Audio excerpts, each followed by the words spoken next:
esta clase es una clase en la cual vamos a trabajar específicamente el problema de lo que se llama el sistema colonial. ¿Por qué vamos a trabajar este problema? ¿Sí?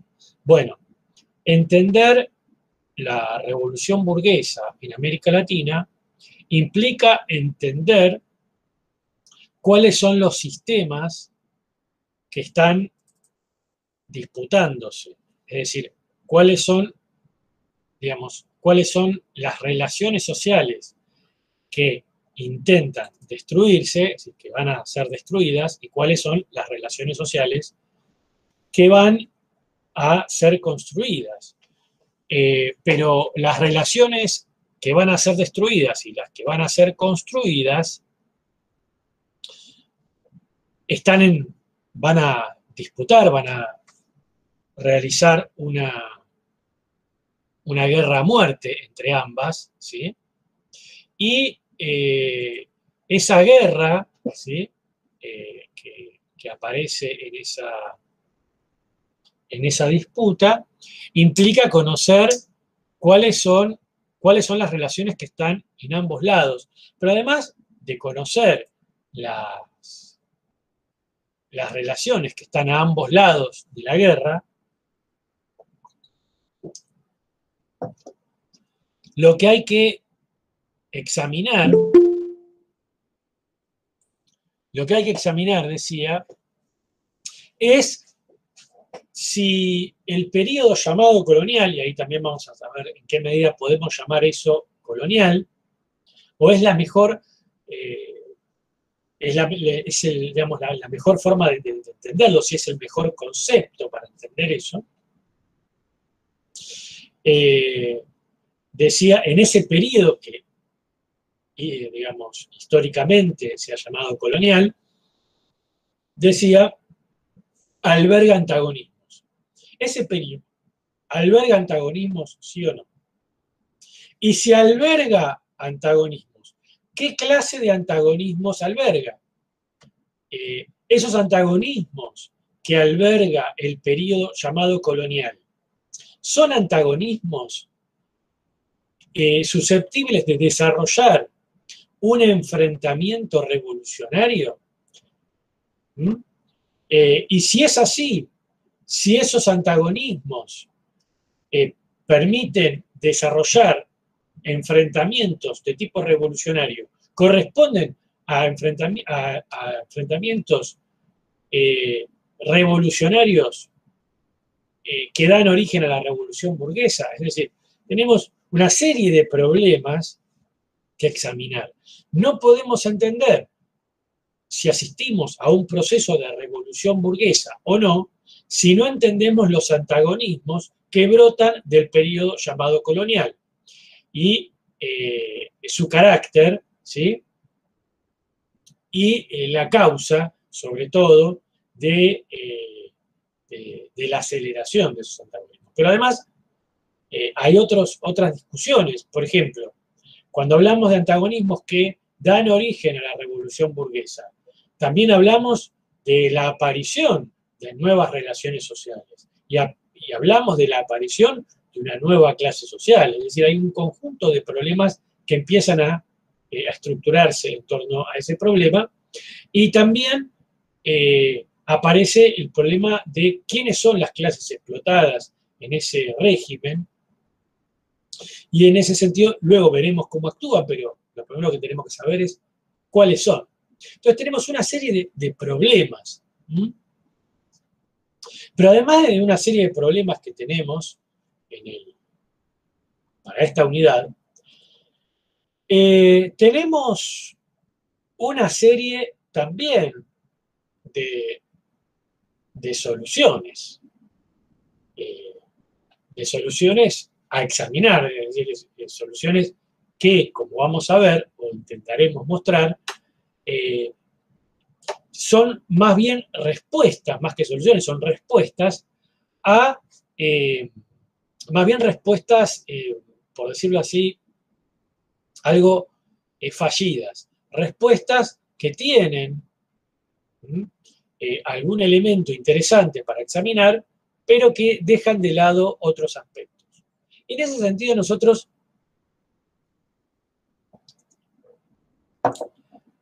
presentamos un texto para discutir, un texto orientador, que es un texto breve de Manfred Kosok. Ese texto breve de Manfred Kosok, que nosotros presentamos, digamos, es un texto que está en una compilación mucho más grande, se llama Estudio Comparativo de los Sistemas Coloniales Modernos, ensayo metodológico. Es una compilación de varios artículos, de casi todos los artículos que ha escrito Manfred Kosok sobre la historia americana. Manfred Kosok es el líder del llamado Grupo de Leipzig, que es un grupo de historiadores de Alemania Oriental, es decir, de la Alemania soviética, por decirlo así, que se ha dedicado a estudiar América Latina. Es un grupo que ha tenido una propuesta muy interesante, a mi juicio incompleta, pero interesante en el sentido en el cual, a diferencia incluso de la historiografía latinoamericana, a mi juicio, lo interesante que tiene este grupo es que si bien no ha tenido una profundidad empírica que ha tenido la historiografía americana en general, ha tenido una profundidad teórica que no la ha tenido esa historiografía. En el sentido en el cual logran pensar el desarrollo de burguesías latinoamericaras y pensar a las revoluciones de independencia como revoluciones burguesas.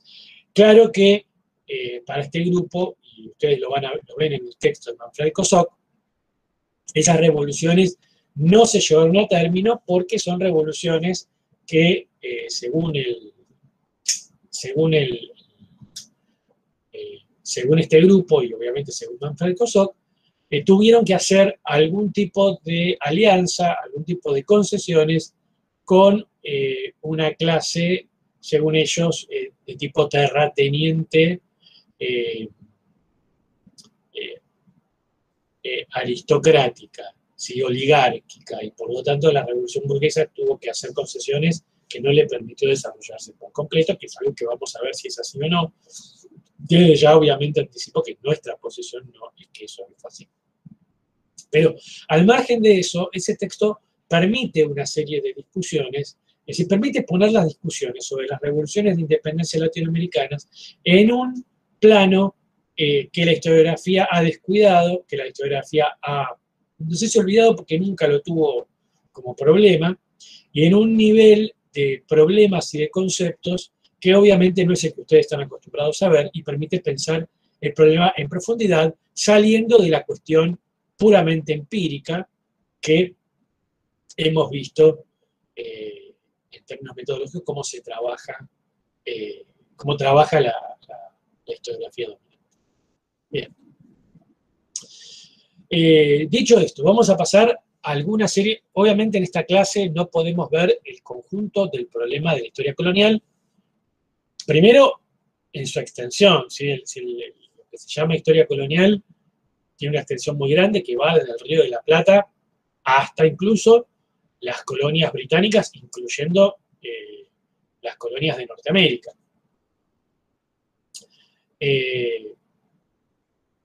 Y también una extensión de tiempo, tendríamos que pensar los problemas de la conquista, tendríamos que pensar los problemas del siglo XVI, la encomienda, la mita, los repartimientos, las reformas borbónicas, es decir, una cantidad de problemas que hacen al llamado sistema colonial, que ustedes les lleva incluso a los estudiantes de historia por lo menos un cuatrimestre. A los profesorados también se ve un cuatrimestre, por lo menos es toda una materia en sí, con lo cual no podemos resolver todo eso, simplemente tomar algunos problemas que a nosotros nos parecen importantes.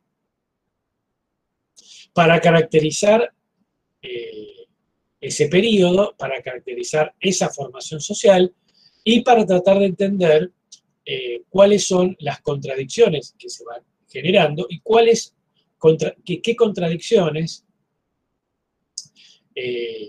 tienen menos potencialidad de desarrollo en un sentido evolutivo. ¿Sí? Bien, recordemos siempre que cuando hablamos de antagonismos, y en este sentido, que dan origen a un proceso o a una potencialidad revolucionaria, siempre nosotros nos referimos a antagonismos cuyas clases sociales representan de un lado la defensa del sistema, pero del otro, y esto es importante, la capacidad de transformación del sistema en un sistema viable, ¿sí? Es decir, de la transformación del sistema en otro sistema que ofrezca realmente una respuesta a la salida, al conflicto que normalmente se desarrolla entre el desarrollo de las fuerzas productivas y las relaciones sociales de producción. Es decir, que transforma esas relaciones sociales de producción, en eso consiste la revolución, para incrementar el desarrollo de las fuerzas productivas. ¿Sí? Recordemos la tesis de Cohen, de la tesis de... la primera tesis, que es la tesis del desarrollo, la tendencia al desarrollo de las fuerzas productivas. ¿Sí? Como dijimos, tenía dos tesis, la del desarrollo y de la primacía. Pensemos en esta primera del desarrollo. Entonces, eso es importante cuando vayamos a ver los problemas, ¿sí? Vamos a empezar por algunas cuestiones importantes, ¿sí? La primera cuestión es la conquista. Hay, digamos, dos grandes posiciones en relación a el problema de la conquista, la colonización y lo que se llama la América Latina colonial, expresados en aquel famoso debate entre André Günther Frank y Ernesto Laclau, que se llamó el debate de los modos de producción en América Latina, donde interviene Asa Durián, Ciro Flammarion Santana Cardoso y otros tantos. La primera tesis importante es la tesis que deriva del dependentismo, ¿sí? Es decir, de aquella corriente que no necesariamente es marxista, es más bien ricardiana, ¿sí? Que es encabezada por Immanuel Wallerstein y André Günther Frank, que tiene como, entre otros historiadores, y que tiene, digamos, vertientes como Marini, que deriva en el dependentismo. ¿Sí? Estas corrientes más circulacionistas tienen una tendencia fuertemente dependentistas, abrevan en el famoso debate Dobbs-Suisi, ¿sí? Suisi representa, digamos, la vertiente circulacionista, digamos, aunque Suisi aparece ligado al trotskismo, y aquí, bueno, no tendría mucho para discutir entre la ligación que tiene el trotskismo, no necesariamente Trotsky, pero sí el trotskismo, con el circulacionismo y el dependentismo, sobre todo el trotskismo latinoamericano. Pero esta idea circulacionista que toma a la conquista de América Latina como parte de la expansión capitalista. Recordemos que para la teoría de Immanuel Wallerstein, no sé si ustedes llegaron a verla en algún momento de la carrera o la han leído por ustedes mismos, Wallerstein, igual que en su momento Suisi, cree que digamos, a partir del siglo XV, a partir del siglo XIV, ya en el siglo XV, asistimos a el predominio del capitalismo, ya sea el capitalismo comercial como Suisi o el capitalismo o moderno sistema mundial como plantea Wallerstein. En cualquier caso, está esta idea de un desarrollo capitalista ligado al problema del comercio. Es decir, lo que hace a la definición del sistema capitalista mundial tiene que ver con el comercio y el mercado como quien asigna el lugar de cada una de las regiones en la división internacional del trabajo. ¿Sí?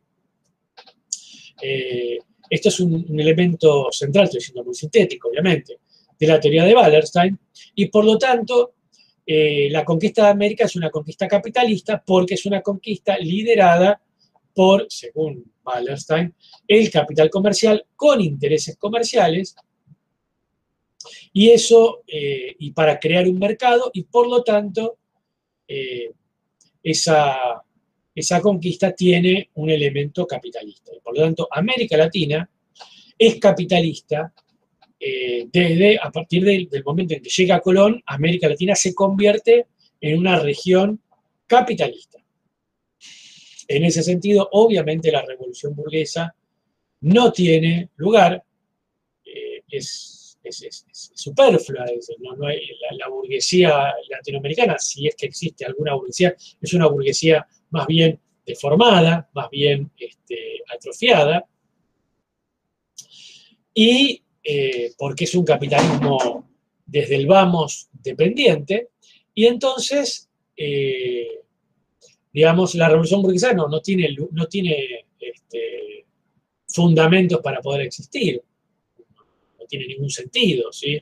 Toda vez que la revolución burguesa intenta instaurar el capitalismo, no hay ninguna necesidad de instaurar absolutamente nada porque ya está instaurado. Esta posición también es compartida, como digo, por el trotskismo, particularmente por un historiador trotskista, que más que historiador es un ensayista, es decir, alguien que ha escrito lo que le parece, no ha tenido ningún trabajo de investigación, por eso tampoco lo hemos citado, aunque tiene, sí, digamos, muchos seguidores, el mundo político, que se llama Milcíades Peña, ¿sí? Es digamos, un ensayista, un político ensayista, que básicamente se ha dedicado a reproducir estas ideas, reproducir lo que en ese momento aparecía como conocimiento académico en la Argentina, es decir, los trabajos de Alperín, él reproduce los trabajos de Alperín, y reproduce esas posiciones circulacionistas en el caso de América. ¿Sí? La otra posición que se contrapone con esto aparece con un artículo de Ernesto Laclau, contrario a André Günther Frank y a la posición circulacionista, explicando que en América Latina, mejor dicho, hay una, digamos, Laclau, cuando en ese momento se consideraba marxista, antes de un giro peronista muy, muy importante, Laclau retoma la herencia de Maurice Dobb. Maurice Dobb, en el debate con Suisi, recalca, subraya la necesidad de estudiar las relaciones sociales de producción, o mejor dicho, explica que el modo de producción no puede caracterizarse por las relaciones de circulación, sino por las relaciones de producción. Y por lo tanto, cuando Dobb habla del feudalismo, no está hablando, o de capitalismo, no está hablando de mayor o menor predominio de los mercados, sino que está hablando del predominio de la servidumbre o del trabajo, o del predominio del trabajo asalariado y la aparición de una fuerza de trabajo que compone un mercado de fuerza de trabajo, es decir, de la expropiación de los productores directos y la concentración de medios de producción y de vida en una clase social que es la burguesía. Es decir, para Dobb no se puede hablar de capitalismo sin relaciones capitalistas. Eso está bastante estudiado. en ese sentido hay muchos trabajos que muestran justamente que esta idea de el mercado es igual al capitalismo es una idea liberal. Yo recomiendo específicamente la tesis doctoral de Carlos Astarita del año 92, que trata sobre el desarrollo desigual en Castilla, explicando que justamente la ampliación del comercio entre Castilla e Inglaterra no necesariamente produce una transición al capitalismo en Castilla. Justamente se opone a estas ideas circulacionistas de Wallerstein. Sobre todo recomiendo el último capítulo, donde hay una discusión muy explícita con Wallerstein y el circulacionismo.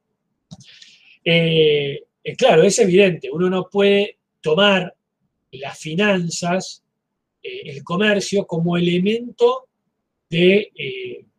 característico del desarrollo capitalista. ¿Por qué?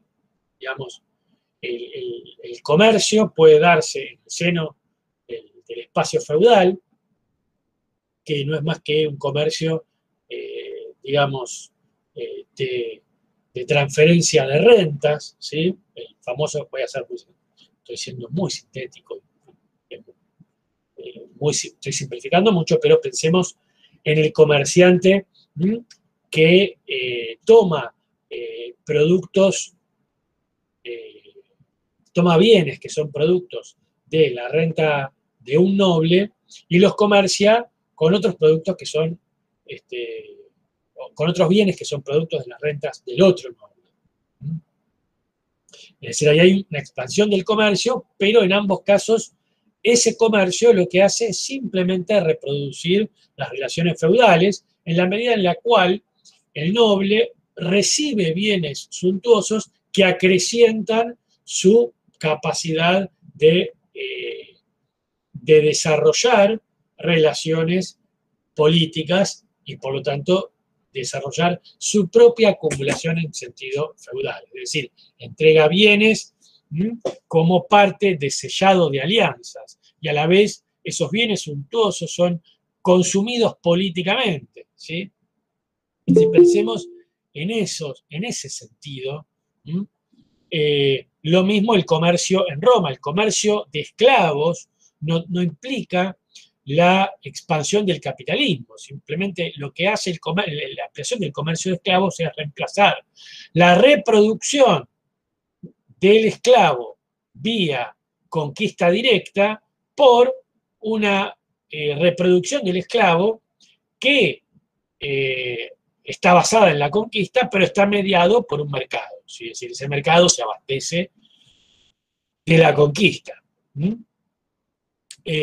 Ahora, la ampliación del comercio esclavista no es una ampliación del capitalismo, es una ampliación del esclavismo.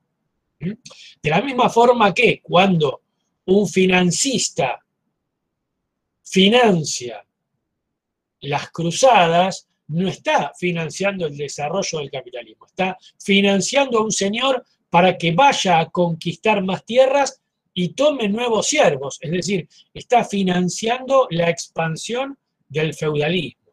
Entonces, no toda ampliación comercial, no toda inversión comercial implica un desarrollo capitalista.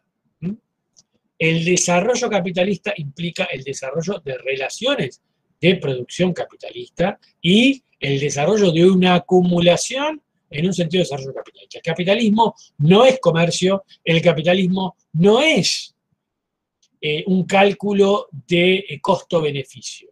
¿Sí? Recordemos la definición formalista. ¿Sí? La definición formalista en la cual digamos, la economía estudia el costo-beneficio y el capitalismo es costo-beneficio. Entonces, la conquista de América, en principio, no puede ser definida como capitalista, ni porque fuese financiada por las casas comerciales, ni, esto es importante, porque el producto, el excedente extraído en América termina financiando por vías indirectas el desarrollo capitalista. ¿Mm? Marx dice que la prehistoria del capitalismo tiene que ver con la gran acumulación de riqueza producto de la conquista de América, entre otras cosas. ¿Sí? Ahora, la gran acumulación de riqueza producto de la conquista de América, no necesariamente produce capitalismo, porque entre otras cosas le da aire a la nobleza española. ¿Sí?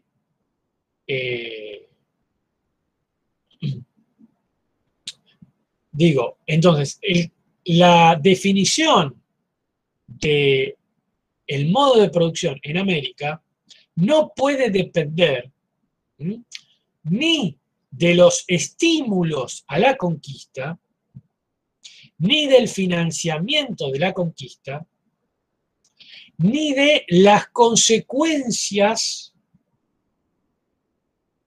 mejor dicho, ni del uso que se haga de ese excedente en forma más indirecta. Porque ese excedente va solo en forma indirecta hacia el caso de Inglaterra. ¿Sí? Es decir, esas son elementos, son variables que no sirven para caracterizar a América Latina. ¿Vamos bien? Entonces, pasemos a Laclau. ¿Qué dice Laclau? No dice estas cosas, pero sí dice que América, que cualquier modo de producción no puede ser caracterizado por los mecanismos de circulación, sino por los mecanismos de producción. Entonces, él encuentra en América relaciones que no son capitalistas. Por ejemplo, la mitad, por ejemplo, el repartimiento, por ejemplo, la esclavitud. Entonces él lo que dice es, en América Latina no hay capitalismo porque no hay relaciones capitalistas. No hay relaciones de producción capitalistas en América. Bien. Acá también hay una serie de problemas que tienen que ver, a ver, el problema que tiene Laclau es que la crítica al circulacionismo es correcta, pero es incompleta. ¿Por qué es incompleta? Porque la totalidad que está mirando Laclau, o mejor dicho, el recorte que hace Laclau es muy parcial. Es decir, mira la producción, mira la unidad productiva y no mira el sistema, no mira el conjunto del sistema. Es un problema, ¿sí? Y el problema que tiene es que es una mirada micro. La mirada circulacionista tiene un problema de definición sustantiva, pero, digamos, y tiene un problema, digamos, para poder cercar un objeto de estudio. Es decir, el estudio del circulacionismo es, obviamente, el comercio, que es, en términos de variables, es muy acotado y no es determinante, y geográficamente es indefinido. Es decir, toma el mundo, para ahí hay un sistema mundo y bueno, el mundo es capitalista, no importa, no hay economías, ¿sí? El caso de la cloud es lo inverso. Toma una variable significativa, que son las relaciones de producción, pero no puede verlas más allá de la propia unidad productiva. Y en ese punto tiene una tendencia a pensar el análisis económico con un criterio de delimitación propia del capitalismo. Es decir, Marx no estudia toda la economía inglesa, estudia una fábrica. Y dice, acá hay relaciones capitalistas. Y así funcionan las relaciones capitalistas. Ahora, si yo quiero saber si Inglaterra es capitalista o no, tengo que mirar el conjunto de la economía. Pero si yo quiero saber si Inglaterra es capitalista o es feudal o tiene el modo de producción asiático o esclavista, tengo que mirar algo más que la economía, porque en el caso del feudalismo o el esclavismo se requiere de también entender la superestructura. ¿Quién es la clase dominante? Acá aparece el gran problema. ¿Quién es la clase dominante? ¿Dónde está? Entonces ahí empezamos a mirar los problemas con otra óptica. ¿Sí? Planteado este problema, vamos a tratar de resolver algunos aspectos importantes del periodo colonial para llegar a una conclusión, ¿sí? Una vez recabados una serie de datos que nos permiten ampliar esos problemas. El primer elemento importante es entender básicamente la conquista. La conquista, no vamos a meternos demasiado en eso, tengo hipótesis muy, digamos, polémicas.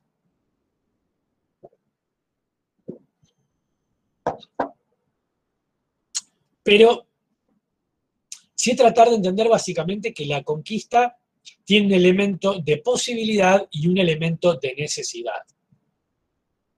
El elemento de necesidad tiene que ver con la expansión la expansión de la acumulación en Europa ligada a la expansión del comercio, que es la expresión de un intento de crecimiento, ¿sí?, de la burguesía a nivel mundial. Por lo tanto, aparece una expansión sobre Asia, sobre África y sobre América. Y a diferencia de Asia y de África, en América se va a dar un proceso particular. Pero, al margen de eso, el proceso está determinado por esa necesidad de acumulación. Una necesidad de acumulación que lleva a la constitución de grandes casas comerciales y a la búsqueda de materias primas, pero por sobre todo de productos o de bienes de circulación a gran escala. Es más complejo, me estoy metiendo en un tema que espero que me quede el tiempo para discutir otras cosas, pero básicamente, tomado en términos superficial, la expansión del comercio requiere una ampliación del volumen. Y la ampliación del volumen requiere ir hacia las fuentes de la materia prima. El mismo bien puede ser adquirido por vía terrestre, con lo cual se encarece su costo, no solamente por la vía terrestre, sino que se encarece su costo por la cantidad de manos por las que va pasando ese producto. El cálculo entre el consumo de esos bienes por esa vía tan tortuosa y tan indirecta que es la vía terrestre y el paso de el comercio musulmán y el comercio italiano al comercio de Europa Occidental, está justificado en la medida en la cual el costo de obtener ese bien en su lugar de producción es demasiado alto. Voy a simplificarlo. Yo tengo que comprar, digamos, 3 metros de seda de la China. Yo no voy a viajar hasta la China, ¿sí? No voy a viajar hasta la China para comprar 3 metros de seda, por más barato que sea. ¿Por qué? Porque me termina saliendo más caro. Yo tengo que armar un barco, una tripulación, ¿sí? Pagar y tardar, digamos, arriesgarme a que incluso la embarcación sufra un percance y yo pierda todo, ¿sí? Hasta China, me sale mucho más caro la tela. Los 3 metros me salen mucho más caro si lo voy a buscar a China que si se los compro a un comerciante italiano que se lo compró a un comerciante, digamos, del mundo árabe, que se lo compró a otro comerciante, bueno, pero me sale más barato. Aún con todo el pase de mano me sale más barato que ir a buscarlo a la China. Y es mucho menos riesgoso porque el metro de tela ahí está. Yo simplemente tengo que comprarlo, no tengo que ir a buscarlo. ¿Está bien? Ahora, si llegado cierto volumen,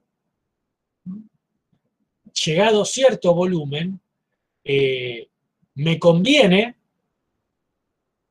ir a buscarlo. Por ejemplo, yo necesito, en lugar de 3 metros de tela, poner así, 1.000.000 de metros de tela, por 1.000.000 de metros de tela, me conviene gastar en el barco. ¿Por qué? Porque el costo del barco a China es el mismo para 3 metros que para 1.000.000 de metros. Pero en 1.000.000 de metros, ese costo del barco, del viaje en barco, se diluye. Se diluye ese costo en 1.000.000 de metros. Entonces, efectivamente, si yo voy a comprar 1.000.000 de metros en China, entonces ese viaje se justifica. ¿Bien? Entonces, si yo tengo que vender 1.000.000 puedo vender 1.000.000 de metros de tela de China, entonces yo necesito ir a China, porque si yo tengo que comprar 1.000.000 de metros al comerciante que me lo trae, se me hace carísimo, ¿sí? Digamos, y no puedo controlar tampoco los ritmos, porque me dicen, no, mira, hubo una guerra en tal lugar, la tela no viene hasta el año que viene. Bueno, yo tampoco puedo controlar. Entonces, yo hago eso. Yo para ver la dinámica de todo esto, para ver la dinámica de la expansión, yo les recomiendo una película moderna que se llama Gangster Americano con Denzel Washington y Russell Crowe. Y es una película que muestra exactamente esto, donde Denzel Washington es un traficante de droga, no me acuerdo en qué ciudad, de una mafia negra, o sea, una mafia muy menor, que vende una droga cara y mala. ¿Por qué cara y mala? Porque él se la compra a los italianos la rebaja y la vuelve a vender. Entonces, es una droga mala porque es rebajada de la rebajada de los italianos y es cara porque le agrega el precio a la de los italianos. ¿Mm? Entonces, ¿y qué hace él? Y entonces él decide, estamos en medio de la guerra de Vietnam, él tiene un amigo, primo, o no sé qué, que está en Vietnam, y entonces él consigue ir primero hasta Saigón, donde se compra más barata, pero él hace un paso más. Todos la compran en Saigón, pero él no va a Saigón, va a la selva, territorio, digamos, de Vietnam del Norte, ese territorio enemigo, va a la selva, se mete en medio de la selva, ahí donde se produce la amapola. Y entonces la compra en el mayor grado de pureza y sin ningún intermediario. La compra y la mete en ataúdes de muertos, ¿m? Y la trae a América y bueno, tiene una droga más barata y más pura, y obviamente revienta el mercado. Ahora, ¿eso de qué depende que él pueda ir hasta el lugar de producción? Que él le tiene que comprar toda la producción, que tiene que tener una escala muy grande. Esto es lo mismo, es decir, yo voy a China porque tengo una escala muy grande. ¿Y eso qué implica? Esto es muy importante. Superficialmente es una expansión comercial. Yo amplío el volumen del comercio, la escala. Yo voy a China o África y me topo con América, y voy a América después, porque la escala, ¿sí?, que estoy manejando lo justifica. Hay una ampliación de la escala. Pero esa ampliación de la escala comercial es el aspecto superficial. Porque yo, ¿qué necesito para ampliar la escala? ¿Sí? Que es la necesidad. La posibilidad. Y la posibilidad no tiene que ver con elementos técnicos, sino tiene que ver con elementos productivos. Para ampliar la escala, yo tengo que comprar 1.000.000 de tela. Y para comprar 1.000.000 de tela, yo tengo que producir el suficiente valor, ¿sí?, los suficientes bienes, ya sea oro o ya sea lo que yo vaya a intercambiar, para poder comprar ese 1.000.000 de tela. Porque los chinos no me lo van a, o los indios o los africanos, no me lo van a vender gratis. No me lo van a regalar. Entonces, yo tengo que producir ese volumen. Y además tengo que tener, obviamente, un mercado, alguien que compre esos bienes. ¿Sí? Entonces, no es simplemente una ampliación comercial de Europa, es una ampliación productiva de Europa. ¿Sí? Europa produce más riqueza, y al producir más riqueza y ampliar el volumen de la riqueza que produce Europa, Europa occidental, va a buscar otro tipo de intercambio, cambia la forma de intercambio, porque cambia la escala de producción. El cambio de escala del intercambio que determina la escala, el cambio de la forma del intercambio está determinado por la ampliación de la producción. ¿Sí? Bueno, a eso vamos cuando hablamos de conquista. Lo mismo pasa en América. Solamente vale la pena llevar barcos a América, colonizar América, si el volumen de producción lo justifica. En América aparece algo diferente, porque en América el intercambio, no hay un intercambio, y ahora vamos a ver, de equivalentes. No es que España o Portugal, la corona, ¿sí?, castellana o la corona portuguesa, van a América con productos y obtienen a cambio otros productos. Es decir, América no es una factoría, por lo menos América Latina no es una factoría, ¿sí?, como es Asia o África. América se va a despojar, es decir, se va a conquistar y a establecer mecanismos para extraer el excedente hacia la corona, las coronas, bajo diferentes modalidades, ¿sí? Diferentes en Portugal, diferentes en las colonias portuguesas y las colonias de la corona española. ¿Vamos bien? Eso es un elemento muy importante. Pero de todas maneras, la corona tiene que ser capaz de extraer ese excedente. Eso cuesta, no es gratis. Yo tengo que llevar barcos a América, tengo que conquistar en América. Y además de conquistar, después tengo que establecer un aparato estatal, institucional, que defienda ciertas relaciones de producción que permitan extraer ese excedente, pero además requiere, esto es muy importante, pagar un mecanismo institucional político que me garantice que gran parte de ese excedente no se va a quedar en América, sino que va a ir a España. Y acá hay una ecuación entre la plata que yo tengo que poner para garantizar esas relaciones y para garantizar que el excedente producto de esas relaciones viaje a España sin contraprestación, ¿sí? Y el monto de esa contraprestación, ¿sí? Entonces, no es simplemente voy y saco.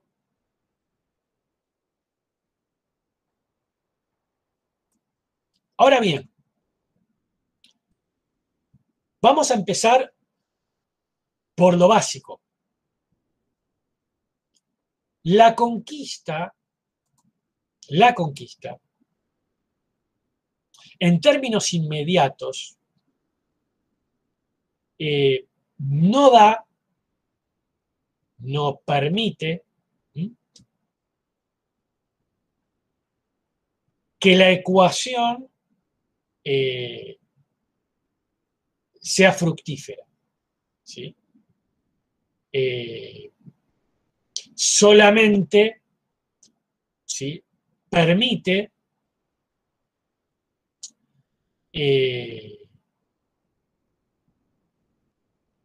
cierta acumulación de algunos elementos que acumulan y logran ennoblecerse, es decir, pasar a la nobleza. El famoso dicho de que en América cualquier plebeyo se transforma en hidalgo. No es cualquier plebeyo, eso también es complicado. Hay un libro que les recomiendo mucho para ver los primeros años de la conquista y ver esta cuestión de todos los españoles que vienen acá se enriquecen. Es un libro de Frank Maya Pons, se llama Después de Colón, un trabajo social y política en la economía de oro. Es un libro bastante interesante para ver este primer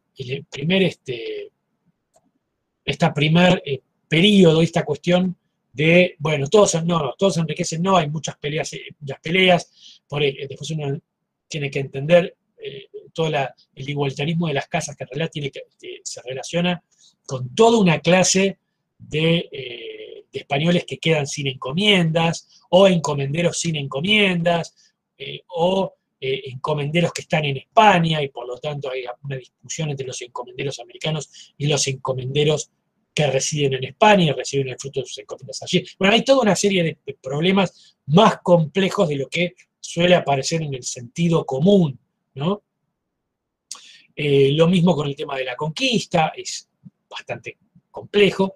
Yo sí voy a tirar un elemento que me parece importante para entender,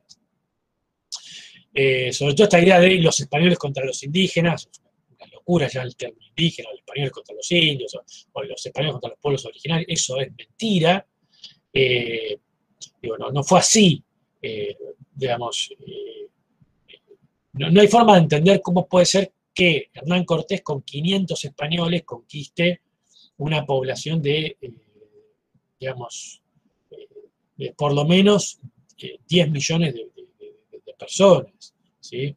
Un ejército, el ejército de la Triple Alianza, Tenochtitlán, Texcoco, Tlacopan, de 300.000 personas, es decir, un ejército de 300.000 contra un ejército de 500, no hay forma, no se puede entender, ¿sí? Obviamente, piensen, a ver, Cortés tenía 16 caballos, 10 cañones de bronce y tenía 13 mosquetes, ¿sí? Cuando va a conquistar Tenochtitlán. No hay forma, ¿sí? Digamos, Cortés, lo que en realidad sucede, voy a empezar explicando, digamos, Cortés no conquista Tenochtitlán, en realidad. Cortés ni su muy reducido ejército. Tenochtitlán es conquistado por una alianza, ¿sí? Donde 200.000 soldados son puestos por los tlaxcaltecas, que en realidad son una alianza de diferentes señoríos, Cholula, Chalgo, Huechotingo, los totonacas, ¿sí? Es decir, todo un conjunto, toda una alianza enorme de diferentes sociedades contra Tenochtitlán, que era el imperio que oprimía al conjunto de la población, ¿sí? Lo mismo en el caso de Pizarro, ¿sí? Es decir, Pizarro también va con un ejército muy reducido, de alrededor de 150 soldados, y él también logra levantar un montón de pueblos contra la dominación de los incas, pero sobre todo en medio de una guerra civil, ustedes saben, entre Atahualpa y Huáscar, ¿sí? Y por lo tanto, entonces la conquista tiene que ser entendida como una insurrección contra la casta imperial expropiada por este conjunto de aspirantes a hidalgos, ¿sí? Es decir, en principio es una rebelión de las sociedades oprimidas por el imperio contra el imperio. Es una gran insurrección, un levantamiento generalizado contra los imperios, pero sobre todo contra la casta imperial, ¿sí? Ese levantamiento generalizado es expropiado luego por estos conquistadores españoles, que luego incluso se pelean entre ellos, hay una guerra civil entre ellos, ustedes ya saben, pizarristas, almagristas, todo eso. Bueno, en esas condiciones no es sencillo establecer luego una dominación estable, eso va a tardar mucho. Bien. La segunda cuestión importante, bueno, nos queda poco tiempo, hay un montón de elementos que yo quería trabajar, que tiene que ver con el desarrollo de América, pero bueno, eso ya lo veremos más adelante.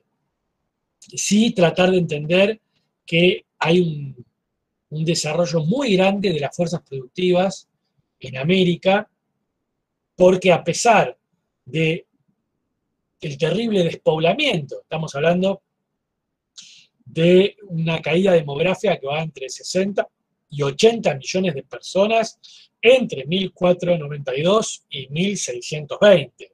Es un despoblamiento terrible, pero aún con ese despoblamiento, es decir, con el 20% de la población de América, se logra una producción muy grande. Piensen que hay una capacidad de sostener la acumulación en España, ¿sí? Es decir, una construcción de ciudades, una construcción de sociedades y además de exportación de excedente, ¿sí? Y eso es porque efectivamente América sufre una especie de revolución productiva muy importante, tiene que ver con una especie de motorización, es decir, eh, América recibe, digamos, en un siglo 3 millones de caballos, por decirlo así. Eh, eh, Pensemos en los arados de hierro, la canalización de agua, los molinos, eh, las mulas, los nuevos cultivos, el trigo, el maíz, el arroz, ¿sí? El arroz que tiene la gran capacidad el arroz, digamos, tiene una capacidad calórica de 7,3 millones de calorías por hectárea, es capaz de alimentar un montón de población. Bueno, estamos en eso. Ahora, vamos al tema de qué pasa en América, ¿sí? ¿Cuál es el sistema que predomina? Y acá hay un problema con la denominación colonial. A ver, pensemos, retomemos el problema desde donde lo deja la clave, la idea de las relaciones de producción. ¿Cuál es el problema con las relaciones de producción? Otra vez, que la mirada es una mirada muy micro, muy de unidad productiva. Tenemos que ver cuál es la clase dominante. Pregunta. Nosotros en América efectivamente tenemos formas de tipo feudales que se instauran en la conquista. Sí, claro. Por ejemplo, el repartimiento, la encomienda, ¿sí? La encomienda que si bien la encomienda eh, trata sobre las personas, normalmente está asociada a la merced. Vamos al caso de la encomienda. Ustedes saben lo que es la encomienda, ustedes saben que la encomienda es la entrega de un pueblo de llamados indios a determinado encomendero que tiene una serie de privilegios, ¿sí? Básicamente un encomendero es alguien que se ha ennoblecido, si no venía ennoblecido de España,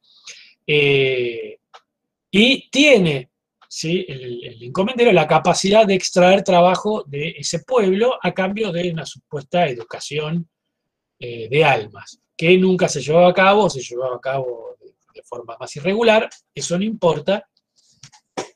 La cuestión es que la encomienda supone la patrimonialización de un trabajo excedente en forma coactiva, ¿sí? Porque el encomendero forzaba a estas comunidades a trabajar para el encomendero. Por lo tanto, a brindar trabajo excedente, ya sea en productos o ya sea en términos de trabajo simple, ¿sí?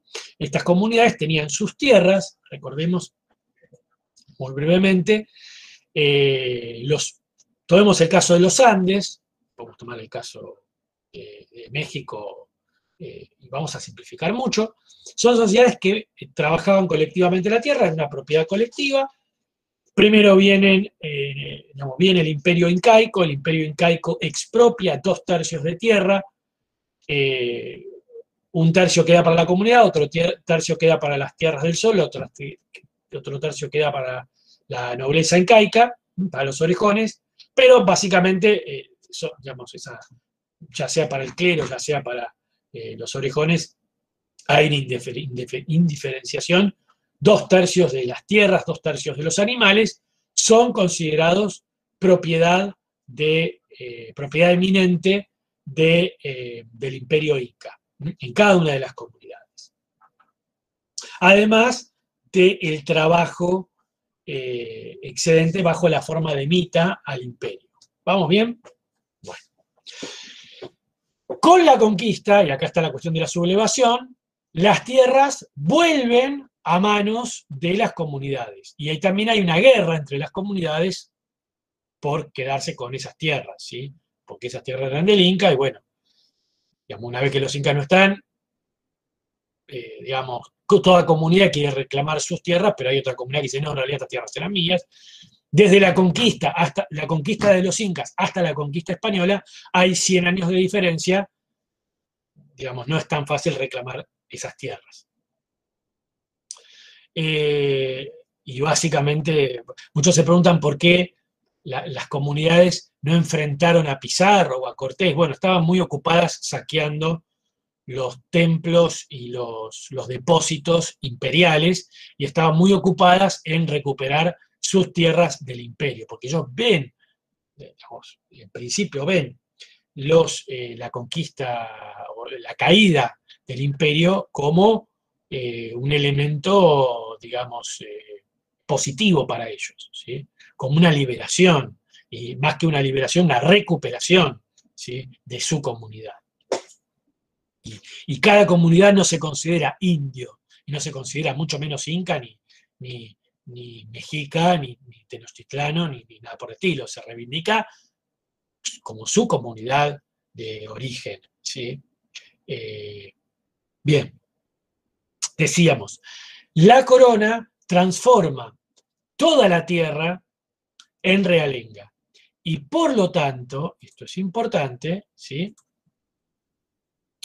La tierra no es, digamos, el derecho de propiedad se funda en la noción de regalía, no en el derecho privado.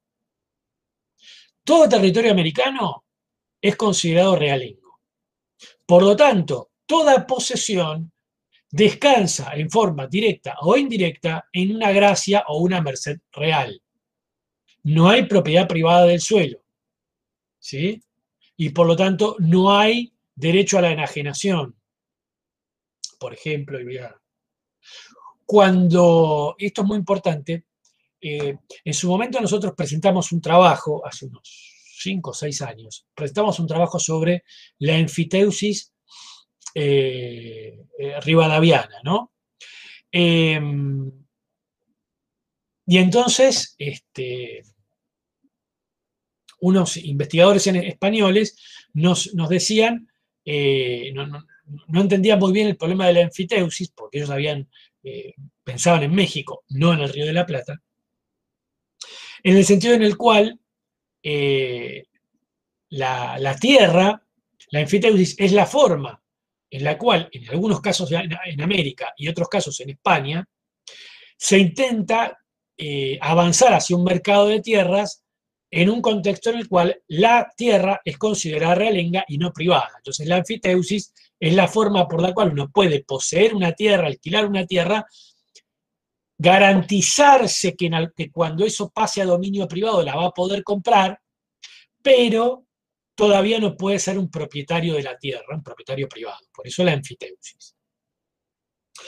Aquí el proceso es diferente porque hay un proceso de expropiación anterior, y por lo tanto, anterior a Rivadavia, y luego un proceso de expropiación de Rivadavia, pero en el caso estamos ante lo mismo, ¿sí? Aún en el siglo XIX, esta forma, esta idea, esta concepción, pero más que concepción, tiene un elemento material jurídico de que la tierra es realenga. Entonces, cuando hablamos de relaciones feudales, hablamos de la encomienda y también hablamos del derecho de la propiedad, que es un derecho realengo. Solamente aparecen en el siglo XVII, es cierto, aparecen, y en el siglo XVIII, digamos, eso tiene un crecimiento, de lo que se llama la denuncia inmoderadas con posesiones. Las denuncias inmoderadas con posesiones son formas de acceder a una propiedad de la tierra.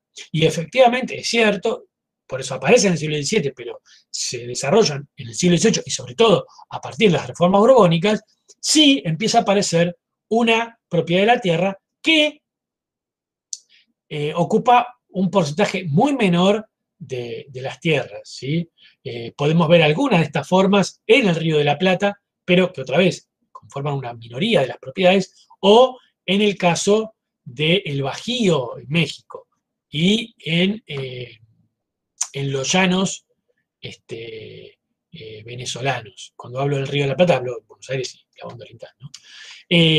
Pero otra vez, esto es un fruto más tardío, ¿sí? Que tiene que ver con el surgimiento de otras relaciones. Pero siglo XVI, siglo XVII, las denuncias y moderadas composiciones son 16 inexistentes, 17 solo tardíamente empiezan a aparecer, pero digamos no tienen entidad.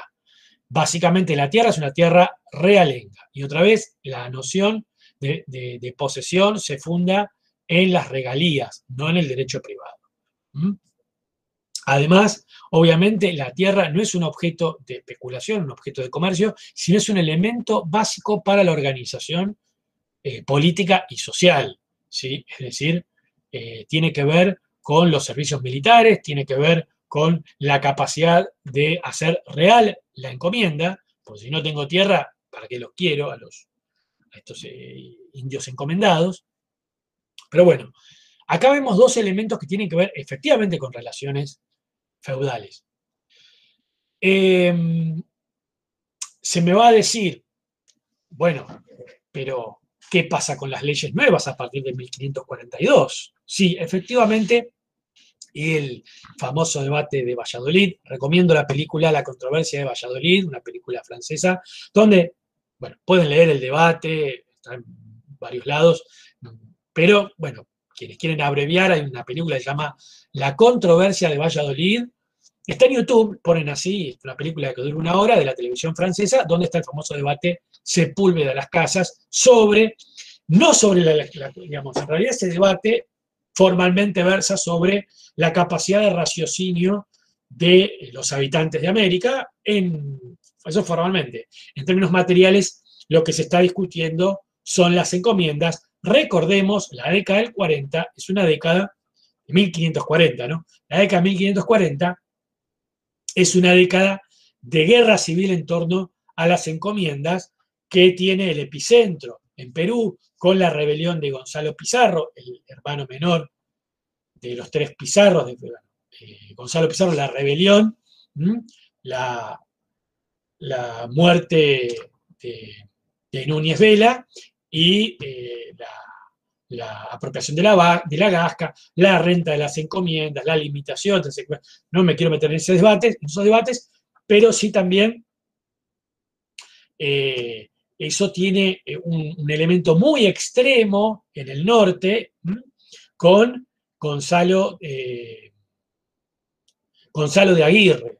¿Sí? Hay una película también, se llama Aguirre, el aire de Dios, de Werner Herzog, con Klaus Kinski, pero esa película no está mal, pero es muy simplificadora. Gonzalo de Aguirre, que digamos, él se declara monarca y él declara, por decirlo así, la independencia de esos territorios. Recordemos que Gonzalo Pizarro también encabeza un intento autonomista. Me fui mucho explicando la década del 40, pero no, lo que quiero explicar es que en la controversia de Valladolid lo que está discutiendo son las encomiendas. Y discuten las encomiendas porque se está discutiendo básicamente quién tiene la capacidad de administrar directamente a esta población. Los encomenderos tienen casi una soberanía sobre esta población, sobre la que ejercen también justicia.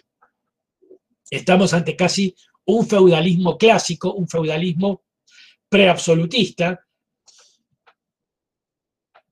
es decir, el feudalismo donde el rey no tiene poder, cada encomendero es una especie de señor feudal, y obviamente cuando la corona quiere deshacer todo esto y someter a todas estas sociedades a la corona nuevamente, hay una rebelión. Lo que propone, bueno, ustedes supongo que saben, la historia que va de 1550, la controversia de Valladolid, hasta las reformas toledanas de 1570, se da ese proceso en el cual se intenta abolir las encomiendas o evitar que sean hereditarias. Aquí hay una crítica a la idea de, bueno, la encomienda finalmente termina licuándose y tiene su predominio la mitad y diferentes impuestos que son cobrados ya por el Estado central, ¿m? Donde ya no hay esa, no parece haber esa patrimonialización tal como aparece en las encomiendas. Uno podría decir, bueno, en Europa es un sistema similar, los impuestos en el absolutismo los cobra la corona, los señores feudales en sí mismos ya no tienen esa relación, todos por lo menos, tan directa con los siervos, ¿sí? Recuerdan esa centralización que tiene el Estado absolutista. Bueno, esa centralización del Estado absolutista en Europa, que se da en el siglo XVI y XVII, también se está dando en América con esas reformas toleranas, es decir, donde el monarca recupera esa capacidad. La abolición de las encomiendas significa, mejor dicho, el debate de Valladolid versa sobre la capacidad de raciocinio de la población en América. Si esta gente, si los pobladores de América, como dice Juan Ginés de Sepúlveda, no tienen capacidad de raciocinio, no son seres humanos plenos, entonces tienen que estar al cuidado de un encomendero. Pero si, como dicen las casas, estos pobladores de América son seres humanos plenos, con pleno raciocinio, capaces por sí mismos, ¿sí?, de entender la religión, entonces, esto es muy importante, pueden ser súbditos directos del rey sin ninguna tutela intermedia.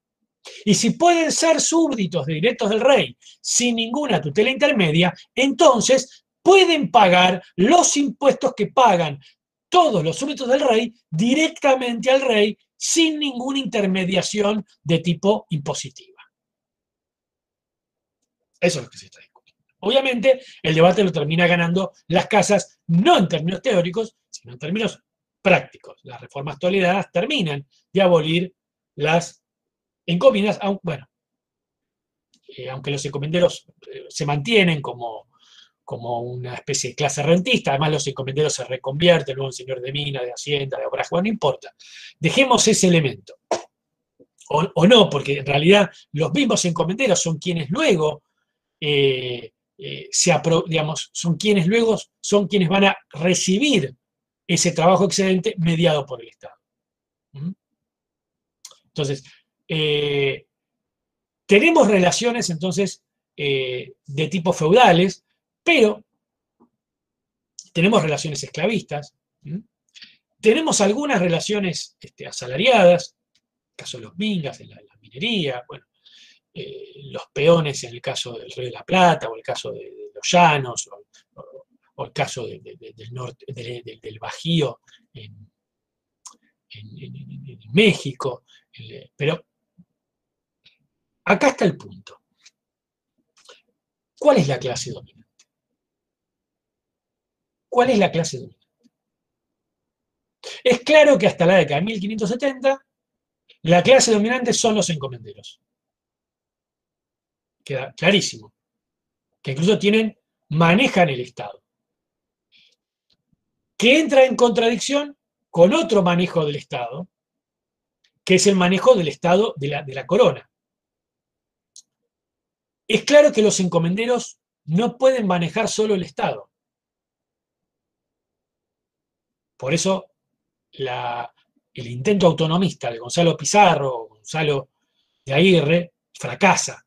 Y por eso los encomenderos terminan fracasando. Cuando viene la Gasca y les ofrece a los encomenderos una negociación, los encomenderos abandonan a Gonzalo de Pizarro. Cuando la Gasca los engaña, ellos no vuelven a la rebelión, sino que se adaptan al sistema. Entonces, ¿dónde está la clase dominante en América? En Castilla. Es la corona. La que determina la economía. La economía americana está integrada a la economía española. Está integrada. Es parte del feudalismo español. Ya sea por sus leyes, ya sea por la naturaleza de su Estado. No existe el Estado colonial. Los gobiernos en América no son independientes y por lo tanto no son un Estado en sí mismo. Son parte del Estado feudal español. Entonces, la clase dominante es la nobleza.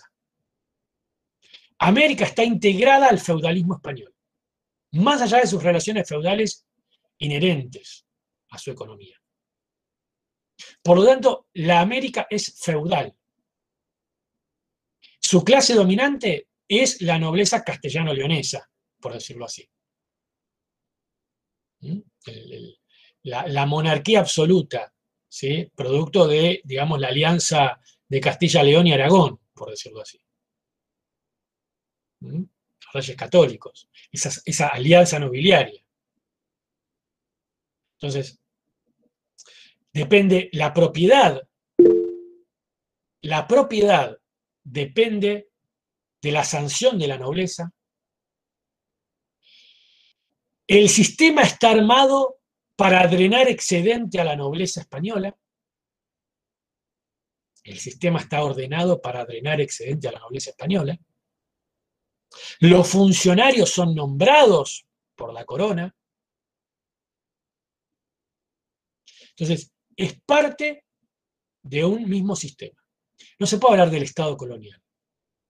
¿Qué es Estado colonial? Si es Estado, no es colonial. Y si es un Estado, es decir, que tiene la capacidad digamos, que si expresa los intereses de una clase dominante, esa clase dominante no puede estar a su vez dominada, porque no es clase dominante. No existe el Estado colonial, existe el Estado feudal. En América, digamos, los gobiernos en América son parte del Estado feudal. Y el periodo es el periodo feudal en América. Ahora, la relación dentro de esta economía feudal es una relación evidentemente de expoliación. Es una relación donde la corona extrae de estos territorios a los cuales domina y a los cuales integra un excedente por dos vías. Esto es muy importante. La primera vía es la vía directa, a través de la imposición. O sea, los impuestos, el quinto real o los diferentes impuestos que la corona extrae de América, que por ejemplo, al caso de Buenos Aires, perdón, del Virreinato del Río de la Plata, tiene que ver con entre un cuarto y un tercio de su recaudación. ¿Sí? Depende de dónde estemos, pero pensemos en esto, un tercio, entre un cuarto y un tercio de la recaudación en América va a parar a la corona sin ninguna retribución de por medio. ¿Sí? Cuando uno se... A ver, no es, en principio, ¿sí? En segundo lugar, hay una vehiculización del excedente por la vía indirecta, que es la vía del monopolio. El monopolio comercial implica una exacción del excedente, sobre todo en el Río de la Plata, eso vamos a verlo, en forma indirecta. ¿Por qué indirecta? Digamos, ¿cómo se extrae el excedente? A través del monopolio. Bueno, yo vengo con una mercadería, vamos a poner un lápiz, ¿sí? Si este lápiz, vamos a suponer que su valor es 10 pesos. Si hay por eso así, una libre concurrencia en el mercado, en el puerto habilitado, tarde o temprano el precio del lápiz va a tender a asociarse con su valor, porque si alguien me lo quiere vender a 20 pesos, alguien me lo va a vender a 15, otro va a venir y me dice, no, yo te lo vendo a 10. Tarde o temprano, la tendencia es que el lápiz, cuyo valor es 10, tenga el precio 10. Ahora, si yo pongo un monopolio y solo cierta gente puede venir a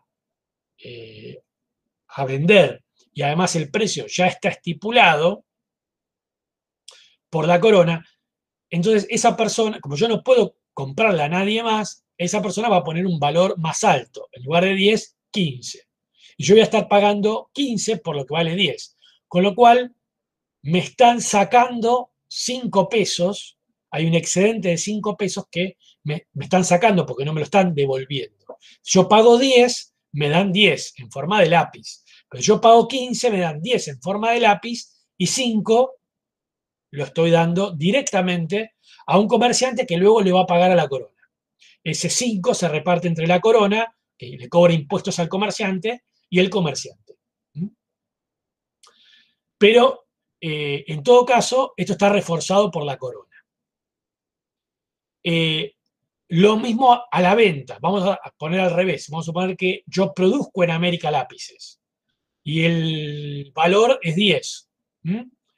Pues bien, cuando lo voy a vender, como solo se lo puedo vender a ciertos determinados comerciantes y el precio está puesto, si vale 10 me lo van a querer comprar a 5. Entonces yo lo tengo que vender a 5, con lo cual pierdo 5, que es mi ganancia. Vamos bien, pierdo 5. Es, otra vez, una forma de extracción del excedente, de transferencia del excedente por la vía indirecta. Entonces, la corona extrae excedente en América por dos vías, la vía directa y la vía indirecta.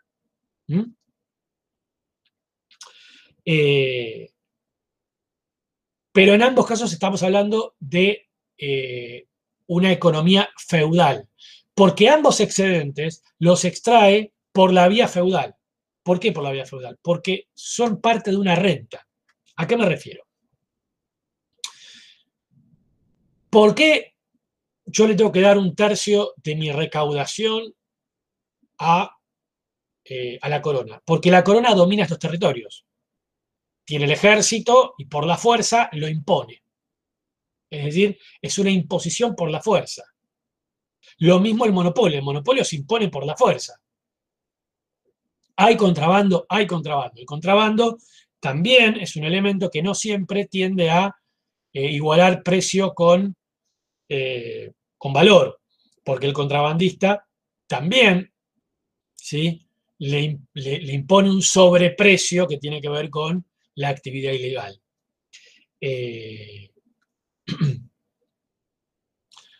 Y además el contrabando no es, digamos, tan seguro. Pero aún así, entonces, como digo, si hay contrabando, además es porque hay monopolio, si no, no hay contrabando.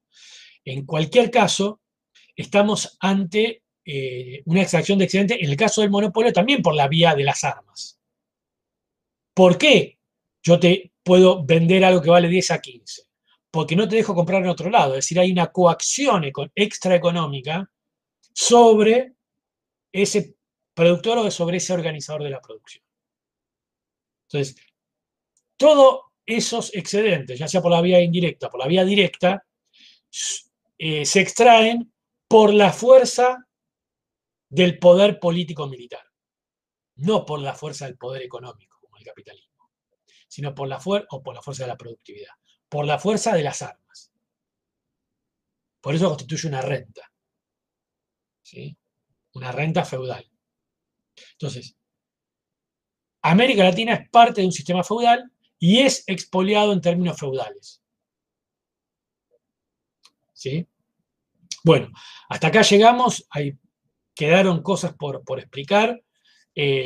Más adelante vamos a ver cómo surge en ese sistema feudal, surge una clase diferente, pero en principio es entender esto a grandes rasgos. Ustedes van a ver, lo van a poder ver en términos más concretos en el práctico. Recuerden que el sábado es el parcial, lean. Vamos a las preguntas.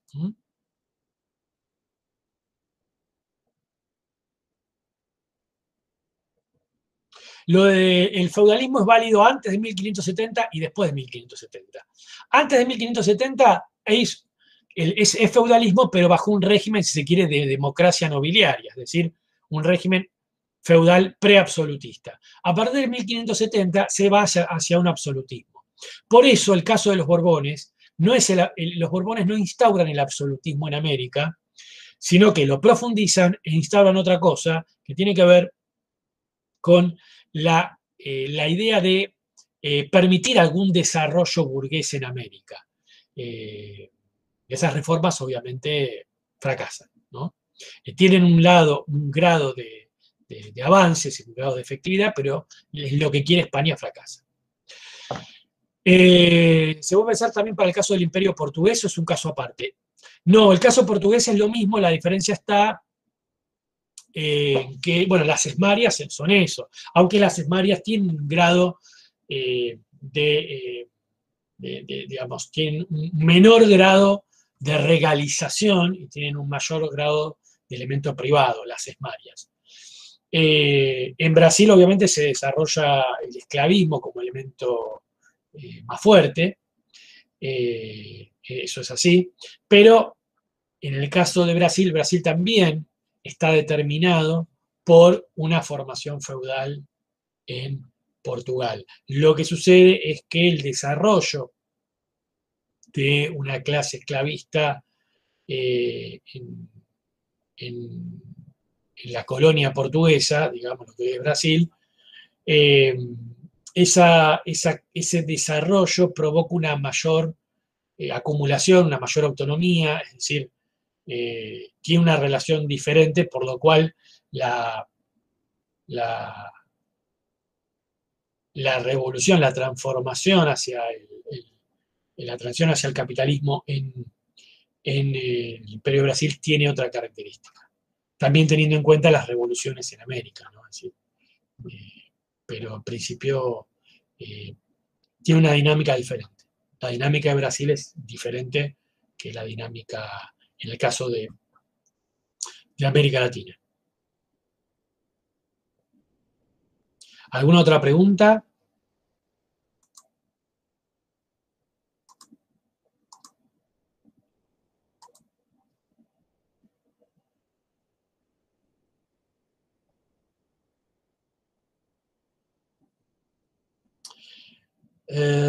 Había comentado que con... Uf, ya, a ver, va mucho.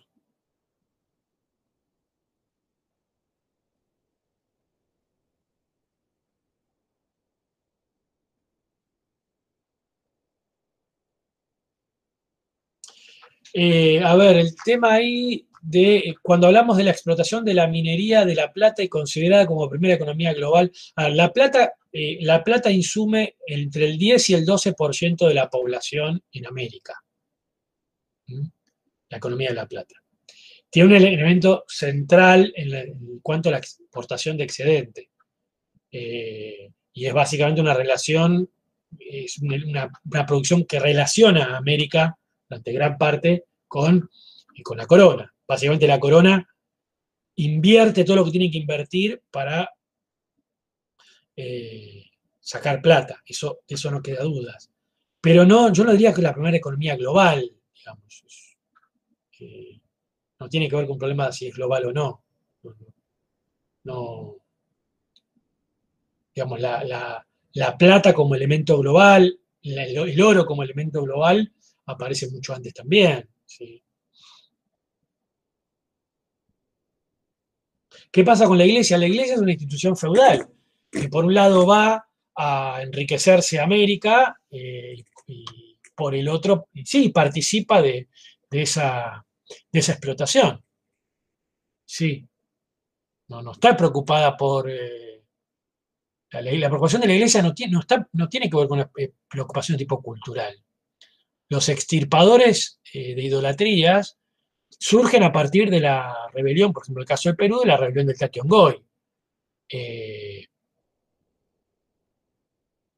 en, en, la década de 1550-1560. Es decir, esa rebelión provoca a los extirpadores de idolatría, que lo que iban no es a extirpar, a convencer a la gente del cristianismo, a convencer a los pueblos del cristianismo. Lo que iban es simplemente a evitar que se creen líderes contrarios al sistema y que digamos, se utilice el trabajo excedente para otra cosa que no sea lo que requieren las autoridades.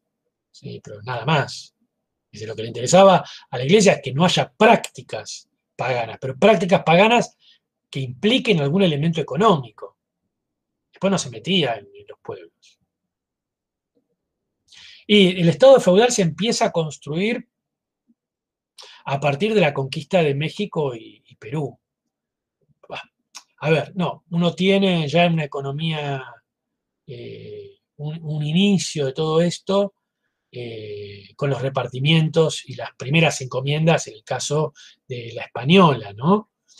Eh, pero es muy menor, ¿sí? Y además eso se va agotando, toda la dinámica antillana que hasta 1520, de 1492 a 1520 tenemos una dinámica de agotamiento permanente, de agotamiento de tierras, agotamiento de población, inmigración, y por eso la gran expansión que va de la española a Cuba y de Cuba a, a la tierra firme, ¿no?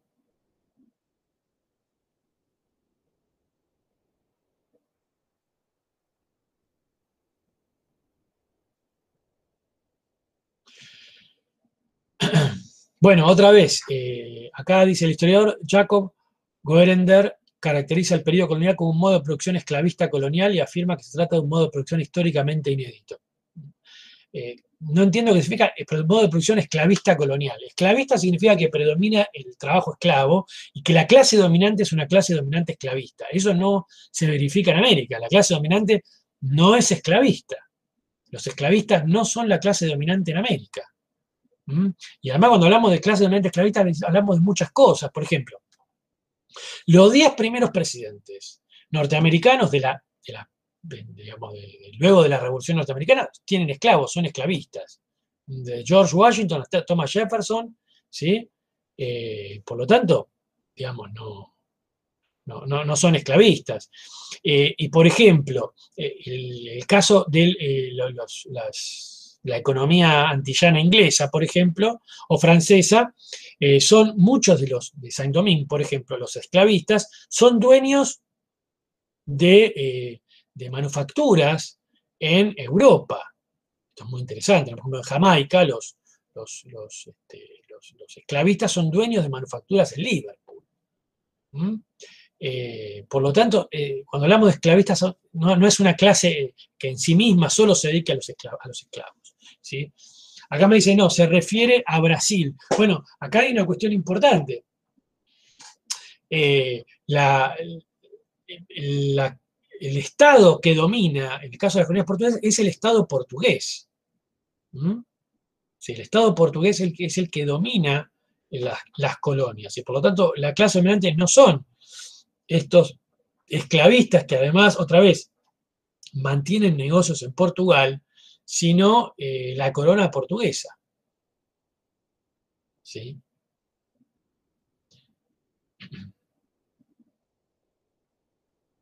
En América Latina predomina, en el caso de Tenochtitlán, en el caso de la Triple Alianza, Tenochtitlán, Tlacopan y Texcoco, y en el caso de Tiahuanaco, en primer lugar, y luego del Tahuantinsuyo, tenemos el modo de producción asiático, lo mismo que tenemos el modo de producción asiático eh, en la península de Yucatán, esos pueblos llamados mayas, están mal llamados mayas, ¿no? Tenemos pueblos de forma muy diferente, uno podría pensar básicamente en grandes estados como Tikal, el periodo clásico, Caminal Juyú, el periodo preclásico, o el caso de los putunes, eh, o los Itzá, ¿sí? Los Itzá en el posclásico, en las tierras bajas del norte.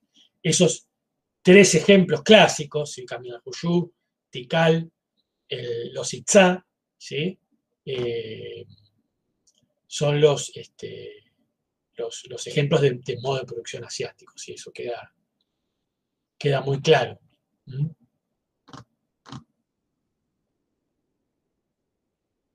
Aunque en el caso de Tenochtitlan tenemos en el periodo tardío una transición hacia el feudalismo muy clara con la patrimonialización de las tierras, porque digamos, se pasa de las tierras del Estado a las tierras del monarca, a las tierras de los linajes, a la aparición de sirvientes privados, y, bueno, toda una serie de terrasgueros, ¿no? De elementos que empiezan a aparecer.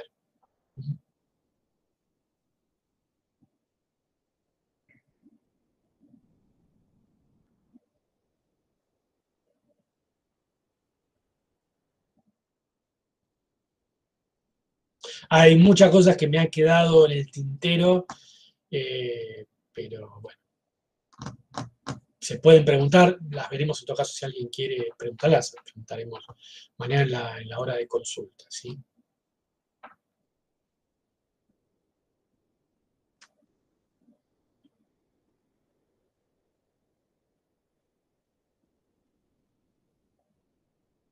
Bueno, si no hay más preguntas, vamos a dejar acá una última oportunidad, ¿sí? Nos vemos, los que quieren venir a la consulta, nos vemos mañana.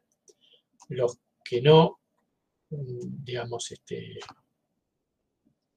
nos vemos el otro lunes. Recuerden, el sábado vamos a dar las consignas del parcial. Les debemos las consignas del trabajo práctico, que las vamos a hacer seguramente entre jueves y viernes estarán las consignas del práctico, el sábado las consignas del parcial. Así que, bueno, nada más, un saludo para todos y vamos a dejar de grabar, así queda esto grabado. Bueno, un saludo para todos y cuídense.